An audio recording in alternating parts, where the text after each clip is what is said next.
Hey everyone, welcome back to another Beard Guys replay. We have something pretty special for you today. This is a guest replay sent in by a chap called The Stranger 321. He's from the Pez clan over on PS4. And he sent me this a little while ago. I've been getting quite a few really impressive full replays sent in since we did the top 5 clips videos.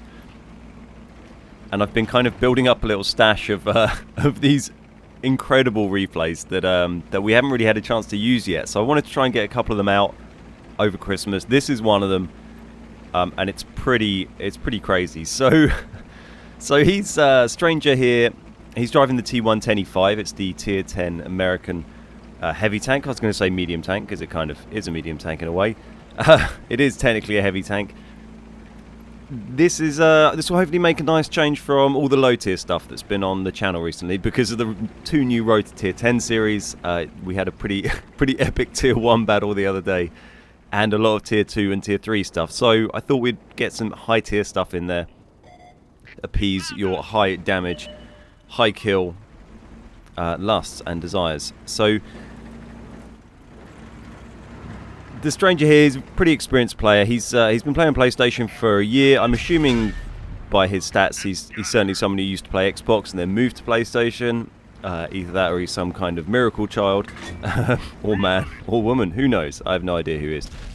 But he's got very impressive stats on PlayStation. I had a quick look.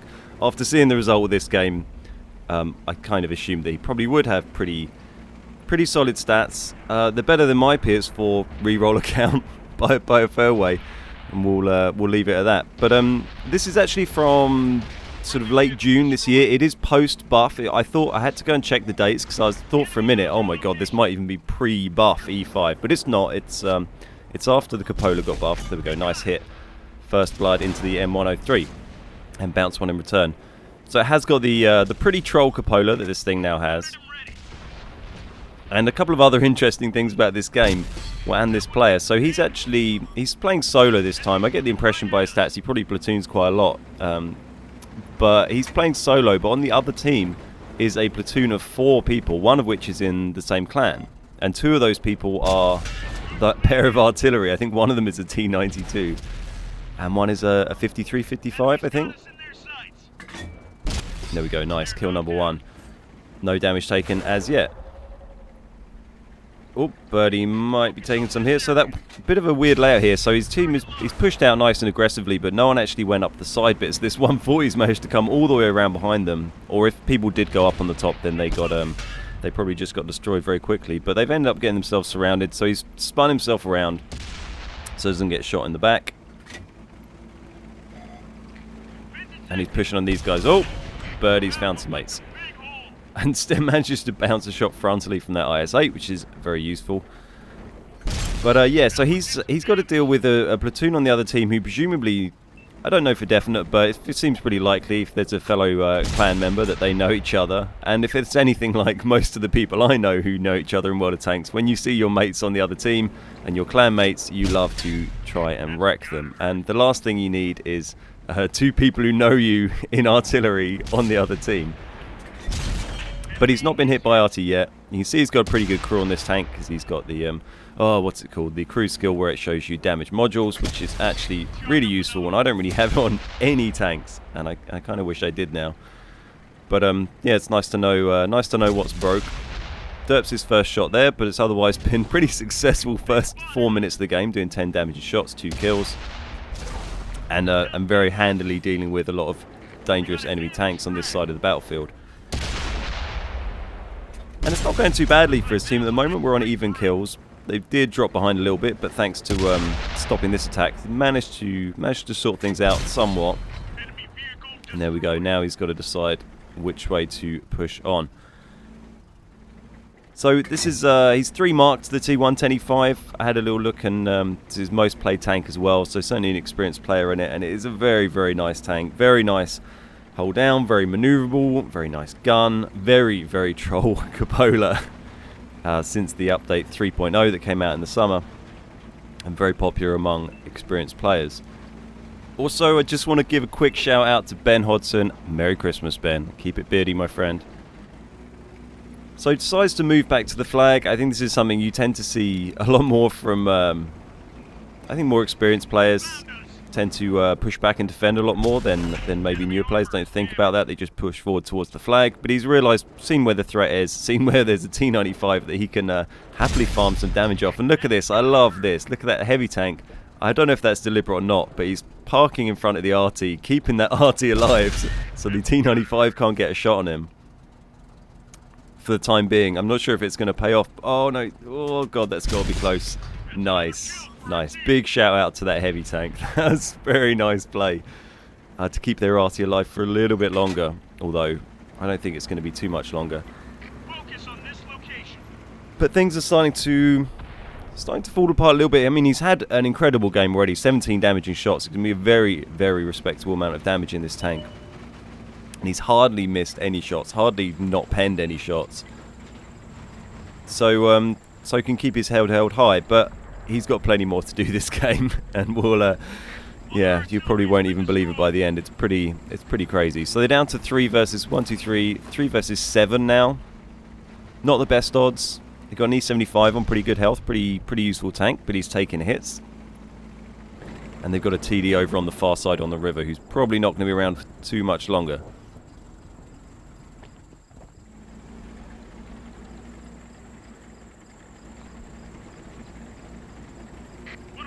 There goes the T92 taking out the TD.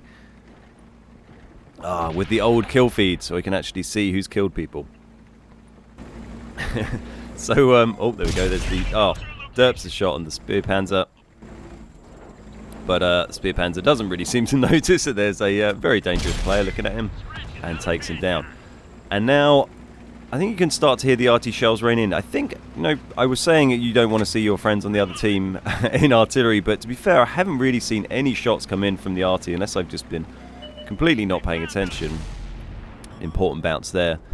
He's actually not really been under fire from the RT, so maybe a little bit lucky that his those guys haven't been focusing on him, or maybe they're just playing fair and going for the easier shots. You know, I like to focus on my friends, so I'm a bastard. But takes out the M103. You can see him keeping mobile all the time, trying to work out where the threats are coming from. Manages to get a little bit lucky and pop out and get a surprise shot on the FV4202. Not a tank you will see anymore at tier 10 because it's not in the game. It's been replaced by the AX. And there we go, there's the M4043 taking a shot, but doesn't really do any damage. I think it might have done a fraction of splash damage, but nothing too serious there.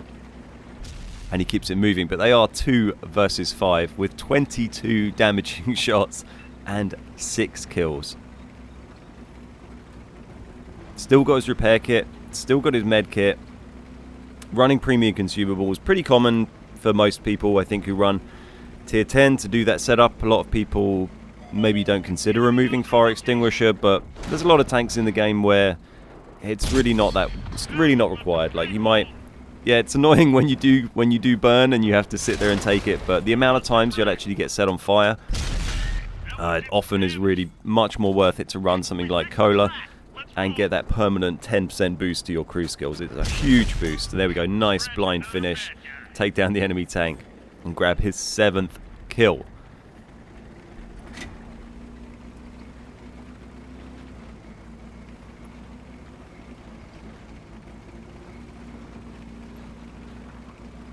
So he's moving down now to support this E75. I'm just waiting for that. I'm pretty sure it's a T92, the other RT. Yeah, it is. He took someone out earlier, didn't he? So I'm just wait. Oh, there we go. T92 just ruined the E75 and took 300 health off of Stranger in one hit, and that's what that artillery piece can do.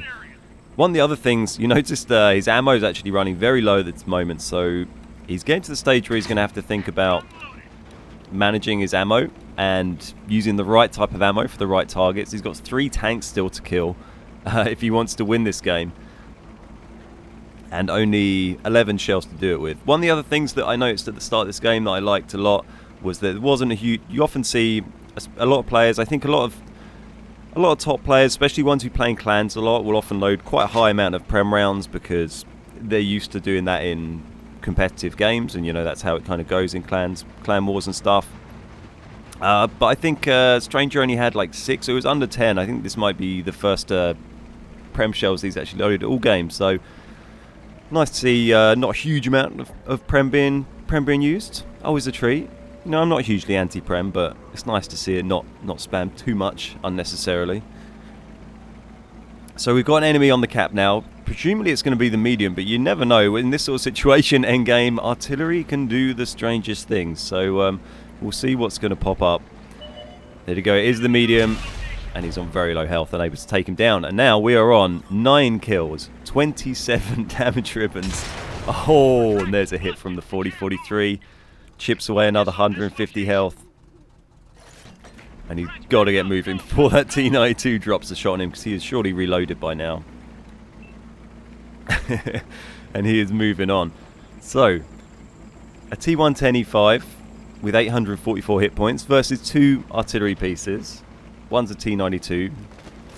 I think either of those artillery pieces could one-shot him. The T92's probably got a better chance of it. And it's a difficult position to be in. You've got to approach this in the right way. You know, it might seem easy taking out a couple of arty, but he's on the game of his life here. And if he can win this game, there we go. Decides to switch to HE. Smart move. Going to dish out more damage to these guys. Will help him remove one of them in a one-shot. And he doesn't. He can't afford to not take one down in a one-shot. Especially with 2 of them. Even if one of them splash damages him, he's now used his repair kit.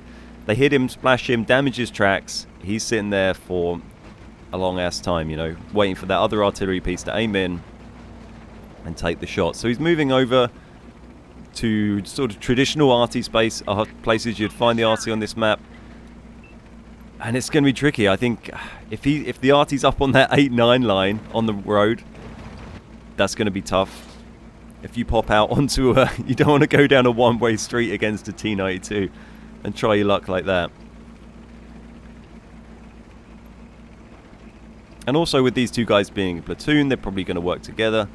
Not really sure what I'd be doing in their situation. Uh-oh, there's one behind him. Oh god, side on with oh no, and he doesn't pen, does 98 damage. He's still got that, he's got one more HE shell, he's got to hope this one does the job. And he doesn't, both shots failed. No damage, well, very little damage done to the RT, and now he's got to charge him down. He should be able to get in before the reload. I'm not sure exactly what the time is, but this is his platoon mate, so I think he should be pretty comfortable to just finish him off with a regular AP round. And now it is just him versus the T92. Now, where is that T92? He's on the cap. The one saving grace of that, because this guy was trying to get onto the cap, he was moving, so he wasn't sitting there ready aiming in. I think if he had been there aiming in on where Stranger was, he might have had a chance to get a shot away. It wouldn't have been super well aimed in, but you know, sometimes artillery can be pretty troll. So now we are 1v1. He's grabbed the Paul's medal. He's got his 29 damage ribbons. Can he make it a win as well? Or is it going to be heartbreak? The T92 can happily end him in one shot. It's likely that'll all it takes. He's got outspotted by the T92. There's the T92 on full health. Oh god, this is so risky. And he's hit it, put down to 14 health. Unbelievable. Unbelievable. He's going to get the kill shot. Just an absolutely incredible end to the game by the Stranger there. Thank you for sending that in, dude. That was really, really fun to watch. I've watched a lot of pretty epic replays over the last couple of years, and yeah, that's really up there, especially the ending. The whole game, very well played. You know, I think showed his skill and experience, and really made every shot count. Over 2k base XP in a tier 10 is always very impressive to see. Almost 10,000 damage, 11 kills, Paul's medal, mastery badge, as you'd no doubt expect. Yeah, crazy game. So, thank you very much for sending it in, Stranger. Very well played, my friend. Very well played indeed. I keep sending those replays in, guys. I've got probably another dozen or so replays of almost kind of equal caliber, really, sitting around. I've got a lot of 10k damage games and Kolobanovs and Paul's medals sitting around. So, they will be gradually going out on the channel over the next month or two, so look forward to those. Nice one. All right, well, thanks for watching, everyone. Don't forget, we've got our charity Christmas live stream on Thursday this week. That is the 22nd of December. That's from 4 p.m. GMT. We're going to be raising money for a charity called War Child. We've already managed to hit almost £300, and the stream hasn't even started yet. So huge thank you to everyone who's been supporting that already. Do come along on Thursday and give kindly and have a bit of fun. And if you can't afford to give kindly, then just come along and have some fun. It's going to be great. Hopefully we'll have quite a few people watching. We're going to do a bunch of platooning, some training rooms, all that kind of jazz. It should be good fun, and we can all have a lovely little bearded Christmas together. You know, it'll be fine. Anyway, all right, thanks for watching, guys. My name's Ben. We're the Beard Guys, and I'll see you next time.